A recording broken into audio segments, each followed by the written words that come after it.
भूर्भुवः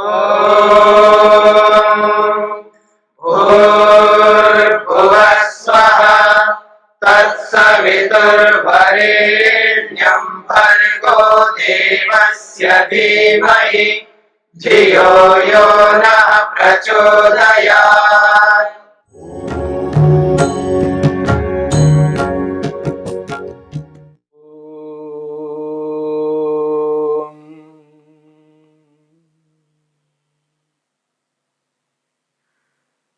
मैत्री को लेकर के हम विचार कर रहे हैं। मित्र बनाना, योग में गति को प्राप्त करना है। योग में गति प्राप्त करना है यानी योग में आगे बढ़ना है। योग के लक्ष्य को प्राप्त करना है अर्थात समाधि को प्राप्त करना है। आत्मदर्शन प्रभु दर्शन करना है। उसके लिए योगाभ्यास करना है, योग के अंगों का अनुष्ठान करना है। जब व्यक्ति योगाभ्यास करता है उसके सामने अलग अलग प्रकार की बाधाएं, विपत्तियां, समस्याएं आती हैं। व्यवहार काल में कठिनाइयां उत्पन्न होती हैं तो उन कठिनाइयों का समाधान योगाभ्यासी को करना है।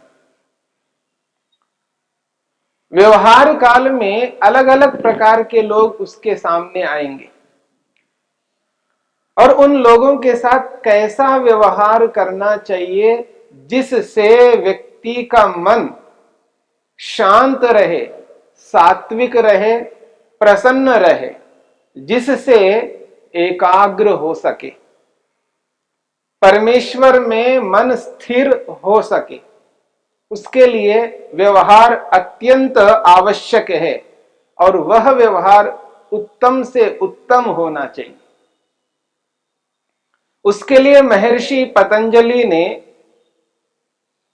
व्यवहार को बहुत अच्छे ढंग से प्रस्तुत किया है, किस प्रकार का व्यवहार करना चाहिए। प्रारंभिक योगाभ्यासी जिसने योग को प्रारंभ किया है, जिस योगाभ्यासी को अभी विवेक वैराग्य उत्पन्न नहीं हुआ है, जिस योगाभ्यासी को समाधि नहीं लगी है, ऐसे योगाभ्यासी व्यक्ति के लिए 4 प्रकार के व्यवहार बताए हैं कि संपूर्ण ब्रह्मांड में 4 प्रकार के लोग होते हैं।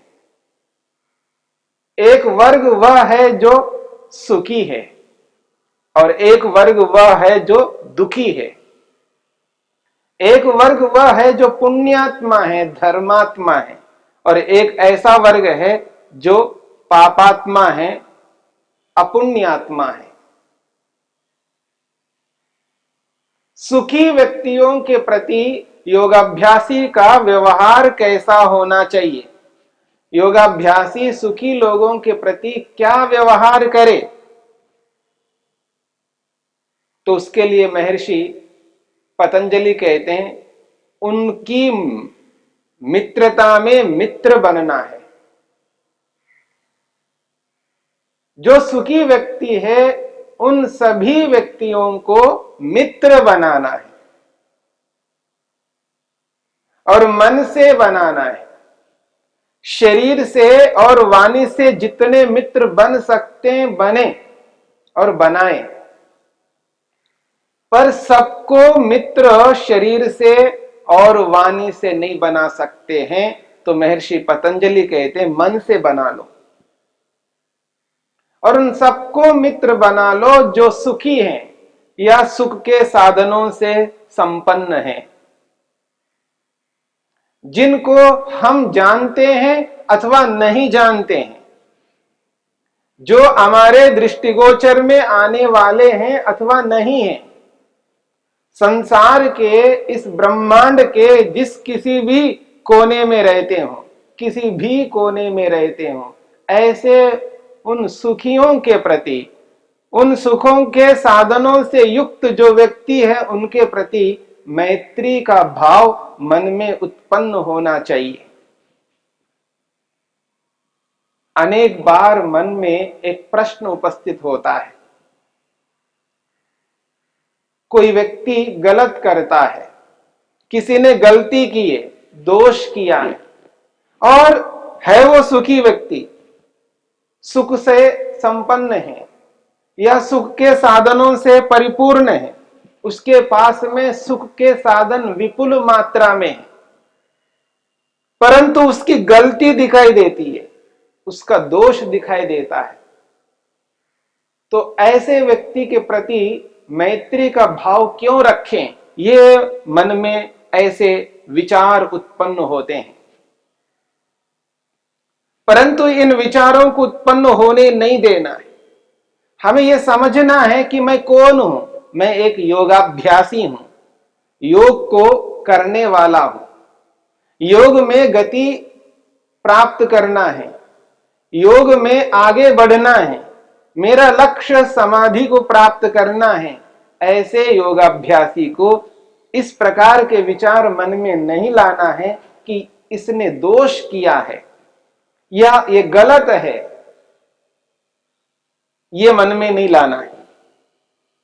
मन में ये लाना है कि यदि ये सुखी है अथवा सुख के साधनों से युक्त है तो इस व्यक्ति के प्रति मैत्री का भाव मन में उत्पन्न करना है, ये निर्णय करना है यह व्यक्ति मित्र है। यह कैसे हो सकता है? उसने दोष किया, मान लीजिए किसी ने टैक्स नहीं भरा, हमें पता लग रहा है कि इसने टैक्स नहीं भरा अथवा कम भरा है, तो दोष तो है। किसी ने झूठ बोला है, दोष तो है। किसी ने अन्याय किया, दोष तो है। ऐसे बहुत सारे दोष दिखाई देंगे। औरों की तो थोड़ी देर के लिए रोक दीजिएगा, अपने ही लोगों के दिखाई देंगे, माँ का, पिता का, भाई का, बहन का, अपने निकट के निकट व्यक्ति का, पति का, पत्नी का, कोई ना कोई तो दोष दिखाई तो देगा। तो क्या उनके प्रति हम मैत्री का भाव नहीं रखेंगे? रखते हैं, रखना ही चाहिए। जैसे अपने निकट व्यक्तियों के प्रति भी हम मैत्री का भाव रखते हैं, उनमें दोष होते हुए भी उनको अपना मानते हैं, ऐसे ही जो अपने नहीं है, यानी रक्त संबंध जिनका नहीं है, जो दूर के हैं, पूरे संसार में फैले हुए हैं, जो सुखी हैं या सुख के साधनों से युक्त है, उनके प्रति भी वैसा ही भाव रखना है, वही भाव रहना है, तभी मित्र बना पाएंगे। और ये ऐसा करना आवश्यक है, अनिवार्य है। और ऐसा करके उनके दोषों को हम छुपाना नहीं चाह रहे हैं।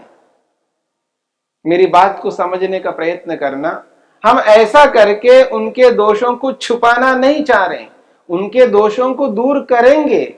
जब कभी भी अवसर आएगा, जो हमारे निकट के लोग हैं उनके दोषों को हटाने का प्रयास करेंगे, तो भी उनको अपना मान करके चलते हैं। ठीक उसी प्रकार से जो रक्त संबंध नहीं है, जिनका खून का संबंध जिनके साथ में नहीं है, अपने सगे नहीं है, जो दूर के हैं, संसार भर में जिस किसी भी कोने में है, पर है सुखी, सुख के साधनों से युक्त हैं, ऐसे लोगों को मित्र बनाना है, उनके प्रति मैत्री का भाव मन में रखना है, स्थिर करना है, निर्णय करना है, वो सबके सब मेरे मित्र हैं। मित्रस्य अहम चक्षुषा सर्वाणि भूतानि समीक्षे, वेद भी कहता है, मैं उन सभी प्राणियों को, उन सुखी व्यक्तियों को, सुखी प्राणियों को मित्र की दृष्टि से देखना चाहता हूं। मैं उनको मित्र मानता हूं, मन से मित्र उनको बना लिया। ऐसी स्थिति में हमें रहना है। उनके जो छोटे मोटे दोष दिखाई देते हैं, उनको देख करके उनके प्रति गलत भाव मन में उत्पन्न नहीं करना। वर्ग जो हम बना रहे हैं, जो वर्गीकरण करते हैं, वो जो वर्गीकरण है, उस वर्गीकरण को समझने का प्रयत्न करना है। जिनको हम सुखी कह रहे हैं, वो सुखी, सुख के साधनों से जो संपन्न है, वो मेहनती है, पुरुषार्थी है, मेहनत किया, पुरुषार्थ किया, तब जाकर के ऐसे साधनों को प्राप्त किए हैं। हां, वो झूठ भी बोलते हैं, वो इलीगल काम करते हैं, कोई बात नहीं, पर उनकी मुख्य वृत्ति नहीं है, उनकी प्रवृत्ति वैसी नहीं है। वो अच्छे कामों को करते हुए भी बीच बीच में ऐसा कर देते हैं आदतन। और व्यक्ति कोई ना कोई गलत कर्म कर रहा है, आदतन करता है, अविद्या से युक्त होकर के करता है, लापरवाही से युक्त होकर के करता है, या जानबूझ करके भी करता हो, उसकी वो मुख्य वृत्ति नहीं है। वो केवल चोर नहीं है, केवल वो डाकू नहीं है, वो केवल पापात्मा नहीं है, वो बहुत सा पुण्य करता जा रहा है, लेकिन बीच बीच में वो ऐसे कृत्य कर डालता है। इतने मात्र से उसको हम नजरअंदाज नहीं कर सकते। क्या हम ऐसा नहीं करते? हम अपने आप को भी तो देखें। क्या हम ऐसा नहीं है, हम एक भी गलती नहीं करते? क्या हम मनुष्य नहीं है? हम भी तो मनुष्य हैं, हमसे भी तो गलतियां होती हैं। इस दृष्टि से एक वृत्ति को पहचानना है। उस व्यक्ति की वृत्ति क्या है? क्या उस व्यक्ति की वृत्ति पाप वृत्ति है? वो केवल पापी है, अर्थात वो अपने जीवन में सर्वाधिक पाप करने वाला व्यक्ति है। यदि है तो उसको उपेक्षा वाले वर्ग में रखना है, पर वो ऐसा नहीं है तो उसको हम उपेक्षा के वर्ग में नहीं रख सकते। ऐसे व्यक्ति को सुखी वर्ग में ही रखेंगे। उसकी एक गलती को, दो गलती को, 2, 4, 5 गलतियों को नहीं देखना है, प्रतिशत को देखना है। वो अधिक प्रतिशत पुण्य करता है अथवा पाप करता है। यदि अधिक प्रतिशत पुण्य करता है तो समझ लेना वो सुखी व्यक्तियों के वर्ग में है। इस बात को समझने का प्रयत्न करना है, क्योंकि वो मेहनती है, पुरुषार्थी है, इसलिए उसकी कुछ गलतियों को देख करके उसके साथ हेय नहीं करना, उसके साथ उसकी प्रति घृणा नहीं करनी, उसको नजरअंदाज नहीं कर सकते। ऐसा तो आपको कोई मिलेगा नहीं। अपने निकट के निकट लोग भी हमारे नहीं होंगे, फिर उनको भी हटाना पड़ेगा, क्योंकि वो भी गलतियां करते हैं। इतने मात्र से उनको हेय दृष्टि से नहीं देख सकते। इसलिए हमें वर्गीकरण करके उस वर्ग को समझने का प्रयत्न करना। ये जो सुखी है, सुख के साधनों से युक्त है, ये उद्यमी है, मेहनती है, पुरुषार्थी है। ये अपने पुरुषार्थ के कारण ऐसी स्थिति में पहुंचा हुआ है। इसलिए उस व्यक्ति के प्रति हमारे मन में मैत्री का भाव उत्पन्न करना है। इसलिए संसार भर के जितने भी सुखी व्यक्ति है और सुख के साधनों से संपन्न है, उनके प्रति मैत्री का भाव मन में रखना है। जिनको हम जानते तक नहीं, देखा तक नहीं, हम विचार भी नहीं कर सकते कि उस कोने में कोई ऐसा सुखी व्यक्ति है, परंतु होंगे अवश्य। संसार बहुत लंबा चौड़ा है, सबको हम जान नहीं सकते, लेकिन मन में वो जो भाव है वो उत्पन्न होना चाहिए। मन के अंदर वो निर्णय होना चाहिए कि संसार भर के सुखी व्यक्तियों के प्रति, सुख के साधनों से परिपूर्ण व्यक्तियों के प्रति मैं मैत्री का भाव रखता हूं। मैंने निर्णय कर लिया है, मेरा निर्णय है कि मैं उन सभी लोगों को मित्र मानता हूं। ये भाव जब मन के अंदर रहता है और निरंतर ऐसे मन के अंदर उनके प्रति अच्छे भावों को जब जब अवसर आता है तब तब मन के अंदर उन अच्छे भावों को उत्पन्न करना है। जब अपने लोगों के लिए प्रार्थना करते हैं, केवल अपने लोगों के लिए प्रार्थना न करते हुए उन समस्त सुखी लोगों के लिए, सुख के साधनों से संपन्न लोगों के लिए भी वैसी ही प्रार्थना हमें करनी है, मन से करनी है। सर्वे भवन्तु सुखिनः, सर्वे सन्तु निरामयाः, सर्वे भद्राणि पश्यन्तु, मां कश्चित् दुःख भाग भवेत्। वो जो मन की भावना है, उस भावना को समझ करके उस रूप में उनके प्रति हमारा भाव उत्पन्न होना चाहिए। मैत्री का भाव जब तक मन में स्थापित नहीं करेंगे तब तक हमारा मन प्रसन्न नहीं हो सकता। मन की प्रसन्नता आवश्यक है।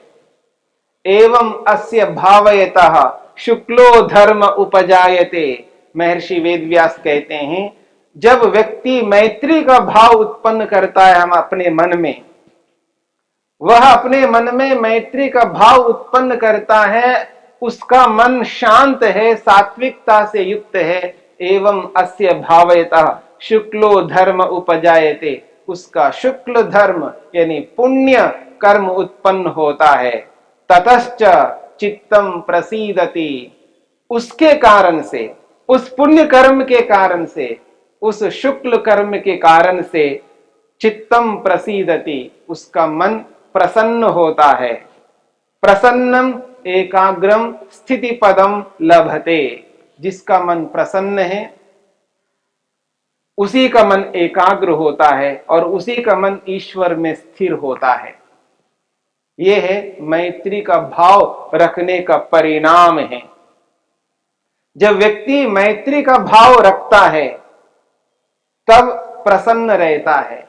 प्रसन्न मन एकाग्र होता है और एकाग्र मन ईश्वर में स्थिर हो जाता है। जब ईश्वर में मन स्थिर होता है तो समझ लेना समाधि उसके निकट है। समाधि लगेगी और आत्मदर्शन होगा, प्रभु का दर्शन होगा। उसी के लिए ये योगाभ्यास है, उसी के लिए ये अभ्यास है, मैत्री का अभ्यास, मित्र बनाने का अभ्यास। निरंतर उन सुखी लोगों के प्रति, सुख के साधनों से संपन्न लोगों के प्रति मैत्री का भाव हमेशा रखना है। उस भाव को कभी बदलने नहीं देना है और जब जब अवसर आए तब तब उनके लिए इसी प्रकार विचार मन में रखना है, जिससे हमारा मन निरंतर शांत प्रसन्न बना रहे।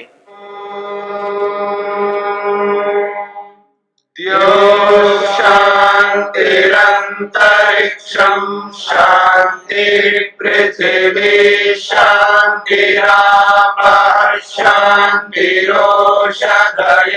शांतिः वनस्पतयः शांतिर्विश्वे देवाः शांतिर्ब्रह्म शांति सर्वं शांति शांतिरेव शांति क्षमा शांतिरेधि।